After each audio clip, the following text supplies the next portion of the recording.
चलिए स्टार्ट करते हैं। वाइल अभी आप लोग जो है सब लोग बजट की न्यूज़ को लेकर के काफ़ी ज़्यादा बिजी जो है वो होंगे। आपको लग रहा होगा कि बजट ही है जो कि न्यूज़ में चल रहा है, बट हाल ही में एक ऐसी न्यूज़ आपके पास यहाँ पे आई है बजट से जस्ट पहले, जो कि यूपीएससी के लिए बहुत ज़्यादा इंपॉर्टेंट इस बार आपके पास हो जाती है। It is related to federalism. समझते हैं कि हाँ, न्यूज़ आपके पास रही है।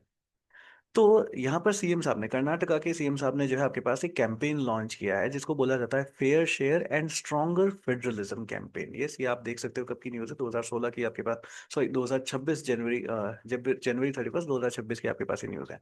तो उन्होंने आपके पास एक कैंपेन चलाया है fair share and stronger federalism. क्या चीज़ है यहाँ पर आपके पास यहाँ पे? तो a day head of union budget chief minister साहब ने लॉन्च किया है जस्टिस फॉर कर्नाटका, कि भाई हमको फेयर शेयर मिले जिससे कि फेडरलिज्म जो है वो आपके पास स्ट्रांग यहाँ पर हो सके। तो बेसिकली इन्होंने अपनी स्टेट की डिमांड्स को मनवाने के लिए जो है इस तरीके का ये कैंपेन आपके पास यहाँ पे चलाया है। और यहाँ से फेडरलिज्म का जो टॉपिक होता है वो यूपीएससी के लिए अब आपके पास यहाँ पे बहुत ज्यादा इंपॉर्टेंट हो जाता है। और यहाँ से बहुत सारे क्वेश्चंस आपके पास आते हैं। आप देख सकते हो प्रीलिम्स में भी बहुत सारे क्वेश्चंस आते हैं एंड मेंस में भी बहुत सारे क्वेश्चंस आपके पास यहाँ पे आते हैं। जैसे देखो यूपीएससी ने आज तक क्या क्या चीजें आपसे यहाँ पे पूछी है। 2014 में आप देखते हो तो आपके पास यहाँ पे यूपीएससी ने क्वेश्चन पूछा था, though the federal principle is dominant in our constitution, it is equally true that federalism under the Indian constitution leans in a favour of the strong centre. कि सर आपने फेडरलिज्म को एक basic structure के बारे में आपके पास यहाँ पे लिया तो है कि हर सेंटर और स्टेट के बीच में फेडरलिज्म जो है आपके पास मेंटेन है, बट फिर भी हमारे इंडियन कॉन्स्टिट्यूशन जो है वो उसको लीन किधर की तरफ में कर रहा है? सेंटर की तरफ में जो है आपके पास यहाँ पे ज्यादा देखने को हमको यहाँ पे इसका लिनेशन मिलता है। फिर आप देखते हो तो 2015 के अंदर आपके पास वापस क्वेश्चन है, the concept of cooperative federalism has been increasingly emphasised in recent years. 2016 में आपको क्वेश्चन देखने को मिलता है, what is mean by cooperative federalism and how it is different from competitive federalism. तो ये सारी चीजें हैं। उसके बाद आप देखते हो तो 2017 में फिर से आपके पास क्वेश्चन है, the Indian federal system is based on principle of holding together rather than coming together. 2018 में आपको फिर से फेडरलिज्म के ऊपर क्वेश्चन देखने को मिलता है, whether the Supreme Court's judgment on the National Judicial Appointment Commission has strengthened the federalism in India। तो फिर से आपके पास फेडरलिज्म के ऊपर क्वेश्चन है। 2019 में आप देखते हो फिर से क्वेश्चन है, to what extent has the reorganization of the state promoted national integration and strengthened federalism? And once again federalism. आप देख रहे हो ना कब कब से आपके पास यहाँ पे क्वेश्चन है। सर 2014 में क्वेश्चन था, 15 में था, 16 में था। अंडरस्टूड। फिर आप देख रहे हो अगले साल फिर से 2020 में दिख रहा है, 21 में दिख रहा है, 22 में दिख रहा है, एंड ये 20 से 21 के बीच में ये बीच की एक ही स्लाइड चली गई यार। 2017 में भी था, 18 में भी था, 19 में था। तो कंटिन्यूअसली हर साल every year you are seeing question from federalism.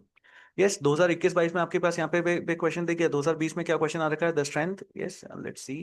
2020 में आपके पास यहाँ पर क्वेश्चन आ रखा है कि that the strength and substance, हाँ, sustenance of local institutions is pre condition for the effective functioning of federalism. Again UPSC ने 2021 के अंदर फिर से आपके पास यहाँ पे क्वेश्चन पूछा, though India is described as a union of state the centre state relationship as increasingly witness centralised tendencies. फिर से सेंट्रलाइजेशन की तरफ है।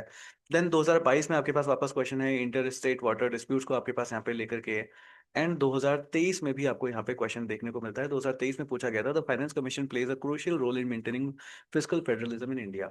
सो प्रीलिम्स के अंदर भी आपके पास यहाँ से क्वेश्चंस आते हैं, आगे की स्लाइड्स में मैंने उसको इंक्लूड कर रखा है। एंड मेंस के अंदर आप देख रहे हो ना हर साल फेडरलिज्म के ऊपर आपके पास यहाँ पे क्वेश्चन है। और अगर ऐसे में एक बजट से जस्ट पहले अगर एक ऐसी एक न्यूज आ रही है जिसमें कर्नाटका के सीएम ने फेडरलिज्म को स्ट्रांग करने के लिए आपके पास एक कैंपेन चला दिया है, तो इसका मतलब 2026 के मेंस के पेपर के लिए भी ये न्यूज बहुत ज्यादा इंपॉर्टेंट हो जाती है। एंड वी कैन लाइक है ना प्रिडिक्ट के यूपीएससी फेडरलिज्म को लेकर के आपके पास यहाँ पे क्वेश्चन जो है वो पूछ सकता है। अब जब हमने इतने सारे क्वेश्चंस देखे तो क्या मैं ये समझ सकता हूँ कि फेडरलिज्म को लेकर के सर यूपीएससी क्या क्या चीजें लिंक करके मेंस में क्वेश्चन पूछ रही है? तो जब कभी भी आप देखोगे तो यूपीएससी ने सेंटर स्टेट रिलेशंस की बात को फेडरलिज्म से रिलेट किया, फाइनेंस कमीशन को, फिस्कल फेडरलिज्म को, इन सबको यहाँ पे लिंक किया। कोऑपरेटिव एंड कम्पिटिटिव फेडरलिज्म को लेकर के आपके पास क्वेश्चंस पूछे गए हैं। लोकल गवर्नमेंट को फेडरलिज्म से रिलेट किया है। जुडिशरी को रिलेट करता हुआ जो एनजेएससी वाला क्वेश्चन था वहां से आपके पास क्वेश्चन पूछा गया है। एंड ऑब्वियसली इमरजेंसी बिहेवियर्स है, गवर्नेंस रूल्स है, उनको भी लेकर के फेडरलिज्म से आपके पास यहाँ पे क्वेश्चन देखने को जो है वो मिलता है। तो सबसे पहले ना एक आइडिया, वैसे तो हमने इसको इंडियन पॉलिटी के कोर्स के अंदर बहुत ही अच्छे से डिस्कस कर रखा है, बट एक बार एक जस्ट एक आइडिया ले लेते हैं कि फेडरलिज्म क्या है। तो इंडिया में ना क्या होता है, आपके पास एक तो सेंटर है हमारे पास और उसके बाद में बहुत सारे स्टेट्स आपके पास यहाँ पे है। तो सेंटर और स्टेट के बीच में आपके पास किस तरीके से पावर का डिस्ट्रीब्यूशन आपके पास यहाँ पे हो रखा है, पावर एंड रेस्पॉन्सिबिलिटीज का किस तरीके से डिस्ट्रीब्यूशन हो रखा है, इसको जो है हम लोग यहाँ पे फेडरलिज्म जो है वो बोलते हैं। यस, उसको जो हम लोग यहाँ पे फेडरलिज्म जो है वो बोलते हैं। अब इसको किस तरीके से मेंटेन किया गया है, तो डिवीजन ऑफ पावर के थ्रू, रिटन कॉन्स्टिट्यूशन के through, supremacy of the constitution है, इंडिपेंडेंट जुडिशरी है, डुअल गवर्नमेंट है, रिजिड कॉन्स्टिट्यूशन है, इन सब के थ्रू यहाँ पर हम लोग यहाँ पे मेंटेन करते हैं।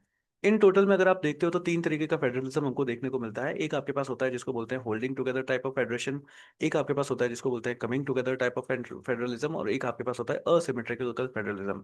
इंडिया में कहीं कहीं पर हमको कैसा देखने का मिलता है, holding together of type of federalism में देखने को मिलता है। एंड अगर इन डेप्थ में अगर आप इसको पढ़ते हो तो इंडिया एक क्वासी फेडरल स्टेट जो है हमारे पास होता है। अब इनको इन डेप्थ के अंदर हम ऑलरेडी हमारे इंडियन पॉलिटी के कोर्स के अंदर कर चुके हैं, तो इसको तो हम यहाँ पे इतना डिस्कस करेंगे नहीं। हम देखेंगे कि मेंस के अंदर या प्रीलिम्स के अंदर यहाँ से क्या क्या क्वेश्चनिंग जो है वो देखने को मिलती है। तो 2021 के अंदर आपके पास यहाँ पे क्वेश्चन आया था, which one of the following in Indian polity is an essential feature that indicates that it is a federal character, कि इंडिया जो है वो फेडरल कैरेक्टर का है। एंड चार ऑप्शंस आपके पास यहाँ पे जो है वो दिए गए थे, आप इन ऑप्शंस को पढ़ सकते हो एंड कमेंट सेक्शन में इस क्वेश्चन का आंसर जो है आपको यहाँ पे जरूर कर देना है। फिर आप देखते हो तो 2017 के अंदर आपके पास यहाँ से वापस क्वेश्चन आता है, which one of the following is not a feature of Indian federalism, कि इनमें से क्या चीज आपके पास फीचर नहीं है।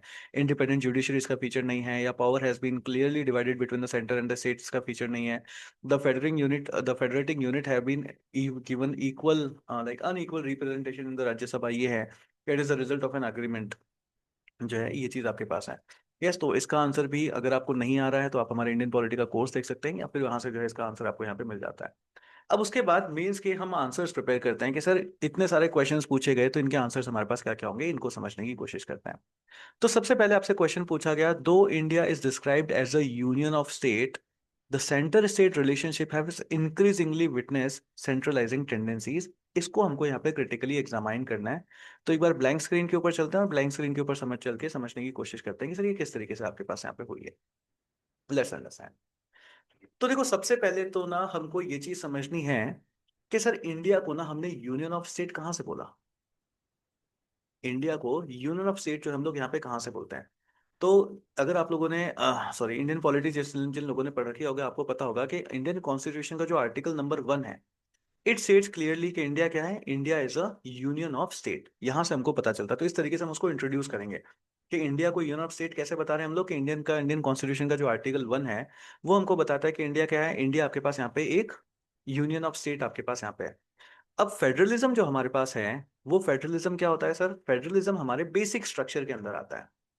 इसके अंदर जो फेडरल कैरेक्टर है या जो फेडरलिज्म है, ये हमारे बेसिक स्ट्रक्चर के अंदर आता है, बेसिक स्ट्रक्चर के अंदर आता है। अब फेडरल स्ट्रक्चर का मतलब क्या हुआ कि सेंटर और स्टेट के बीच में रिलेशनशिप जो है वो आपके पास इक्वली डिस्ट्रीब्यूट होनी चाहिए और ये सारी चीजें होनी चाहिए। बट धीरे धीरे प्रॉब्लम क्या है, धीरे धीरे प्रॉब्लम ये है कि सर ये इंक्लिनेशन जो इसका है वो सेंटर की तरफ आपके पास यहाँ पे ज्यादा होता जा रहा है। तो यहां पर हमको ये जस्टिफाई करनी है इस क्वेश्चन के अंदर कि सर सेंट्रल डोमिनेंस जो फेडरल कैरेक्टर है इंडिया का, उसमें सेंट्रल डोमिनेंस ये हमको जो है वो कहाँ कहाँ पर देखने को जो है वो मिलती है। तो इसको समझते हैं। अगर आप बहुत सारे फैक्टर्स जो है वो देखोगे तो उसके थ्रू हमको ये सारी चीजें देखने को मिलती है सर। जैसे कि जो सब्जेक्टिव पावर्स का जो डिस्ट्रीब्यूशन है उसके अंदर, अगर आपने को याद हो तो यूनियन लिस्ट बनी हुई है, स्टेट लिस्ट बनी हुई है, कॉन्करेंट लिस्ट बनी हुई है। तो उसमें अगर आप देखोगे तो बहुत सारे सब्जेक्ट्स जो मेजर सब्जेक्ट्स हैं वो कहाँ पर हैं सर, मेजर सब्जेक्ट्स जो हैं वो यूनियन की लिस्ट के अंदर आपके पास यहाँ पर जो है वो देखने को मिलते हैं, जिससे कि ये दिखता है कि सर सेंट्रल डोमिनेंस आपके पास यहाँ पे है। अगर आप लोगों ने रेजिडुअरी पावर्स जो है वो देख रखी हो सेंटर की, रेजिडुअरी पावर, उसके थ्रू भी सेंट्रल डोमिनेंस हमको देखने को मिलती है। आप देखते हो जितनी भी इंडियन कॉन्स्टिट्यूशन ने इमरजेंसी पावर को लेकर के जो पावर्स दी है वो भी किसको दी है सर, सेंट्रल गवर्नमेंट को ही आपके पास यहाँ पे दी है। अगर कहीं पे भी गवर्नर्स रूल लगता है, गवर्नर्स रूल, तो उसके थ्रू भी वहां पर कौन डोमिनेंट में आ जाता है सर, सेंटर जो है वहां पर आपके पास डोमिनेंस के अंदर आ जाता है। आप देखते हो कितना फ्रीक्वेंटली 356, आर्टिकल नंबर 356 आपके पास यहाँ पे यूज होता है, और ये आर्टिकल 356 भी क्या करता है सर, सेंट्रल गवर्नमेंट की डोमिनेंस को जो है आपके पास यहाँ पे दिखाता है। उसके बाद आप देखते हो कितनी सारी गवर्नमेंट की एजेंसीज आपके पास होती है, जैसे कि सीबीआई है आपके पास, यहाँ पे है ईडी है आपके पास।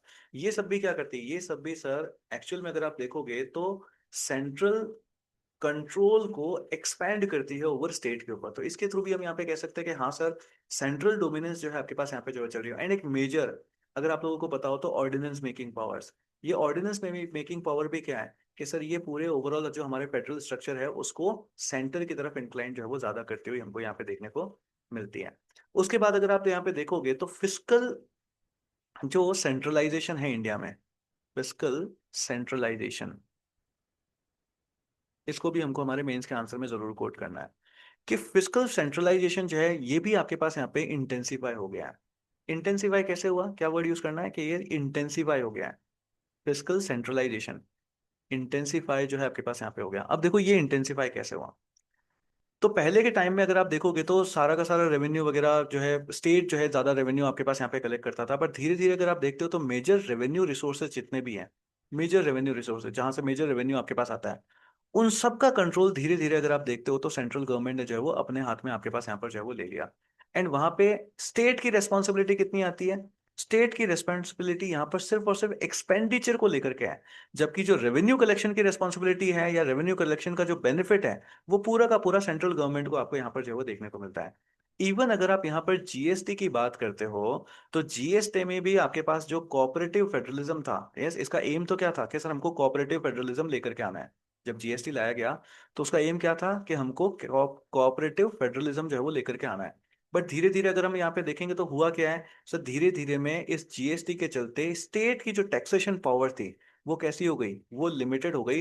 एंड मेजर टैक्सेशन पावर किसके हाथ में चली गई, मेजर टैक्सेशन पावर जो है आपके पास यहाँ पे सेंटर के हाथ में जो है वो चली जाती है। तो क्या ये आपको ये नहीं दिखाता है कि सर बिल्कुल जो फेडरलिज्म जो था उसका इंक्लिनेशन जो है आपके पास यहाँ पे सेंटर की तरफ जो है आपके पास यहाँ पे ज्यादा देखने को मिलता है। अब फिर जब आप इस तरीके की बात करते हो तो अपने आंसर में आपको ये भी बताना पड़ता है कि ये जो इंक्लिनेशन है वो गुड है या फिर बैड है। एंड ऑब्वियसली क्योंकि गवर्नमेंट कर रही है तो हमको गुड की तरफ ही जो है ज्यादा इंक्लिनेशन को हमारे आंसर में दिखाना होता है। अब देखो ये किस तरीके से आपके पास यहाँ पे है कि सेंट्रलाइजेशन ना सर अच्छी बात है, यस अच्छी बात है, क्यों, क्योंकि ये सेंट्रलाइजेशन हमको दिखा रहा है कि हम एक एज अ नेशनल यूनिटी को दिखा पा रहे हैं, यहाँ पे नेशनल यूनिटी की तरफ हम यहाँ पे काम कर रहे हैं। फिर इसी की वजह से ओवरऑल इंडिया में पहले देखो क्या होता था, जब आपके पास सेंटर्स या स्टेट जो है अपने तरीके से चीजें करती थी, तो कोई चीज अगर इस स्टेट में अगर 10 रुपए की मिल रही है तो हो सकता है इस वाले स्टेट के अंदर यहाँ पे 12 रुपए की मिल रही हो, और यहाँ पर स्टेट के अंदर यहाँ पर आपके पास 18 रुपए की भी जो है आपके पास यहाँ पे मिल रही हो। तो पॉलिसीज को लेकर के या किसी भी चीज को लेकर के ना यूनिटी आपके पास यहाँ पे था ही नहीं, या यूनिफॉर्म डिस्ट्रीब्यूशन आपके पास यहाँ पे चीजों का था ही नहीं। पॉलिसी का इंप्लीमेंटेशन भी अगर आप यहाँ पे देखते हो तो वो यूनिफॉर्मिटी उसमें भी नहीं थी। बट अगर हम सेंट्रलाइज्ड इन चीजों को अगर हम करते हैं तो हमको यहाँ पे यूनिफॉर्म पॉलिसी इंप्लीमेंटेशन भी जो है वो देखने को मिलेगा। यस, यूनिफॉर्म पॉलिसी इंप्लीमेंटेशन भी जो हमको यहाँ पे देखने को मिलता है। प्लस अगर आपको यहाँ पे कोविड का टाइम याद है, अगर कोविड के टाइम में अगर हम लोगों ने सारी की सारी चीजें सिर्फ अगर स्टेट के ऊपर छोड़ दी होती तो क्या इतना बेटर मैनेजमेंट हो पाता, क्या नहीं हो पाता।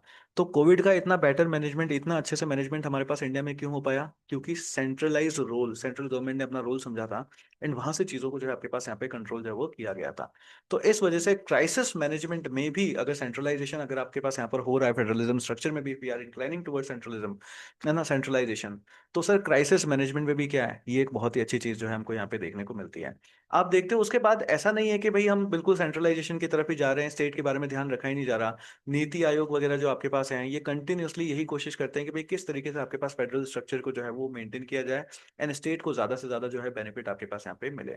तो आई होप इस क्वेश्चन का आंसर जो है अब हम लोग यहाँ पे समझ सकते हैं कि जो क्वेश्चन आपके पास यूपीएससी ने पूछा, that though India is described as a union of state, the centre state relationship have increasingly witness centralised tendencies and critically examine करना है इसको।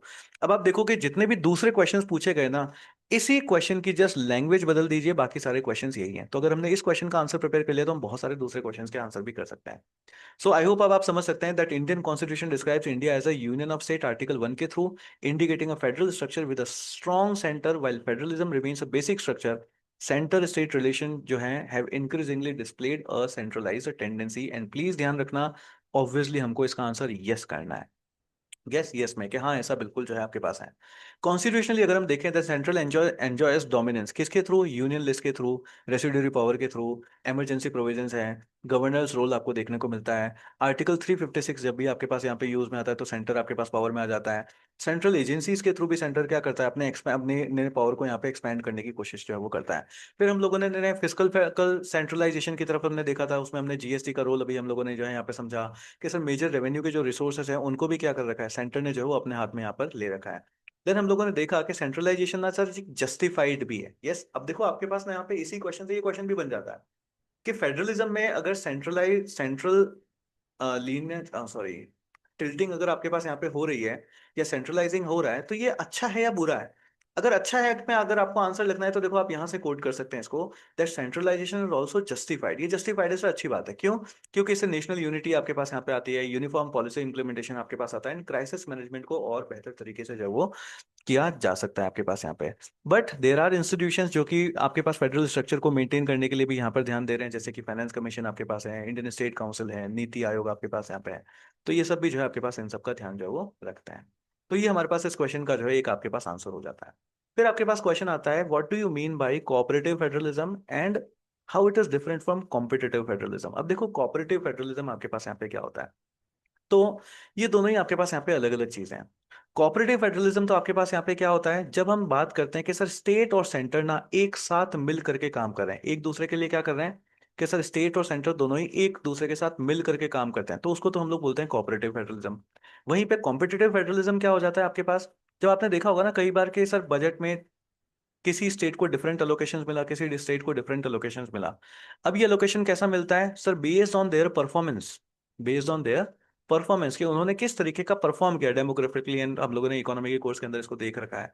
यस, कि किस तरीके के पैरामीटर्स के ऊपर वो स्टेट आपके पास यहाँ पे खड़ा होता है, तो उस तरीके का उसको एड यहाँ पर जो है वो मिलता है।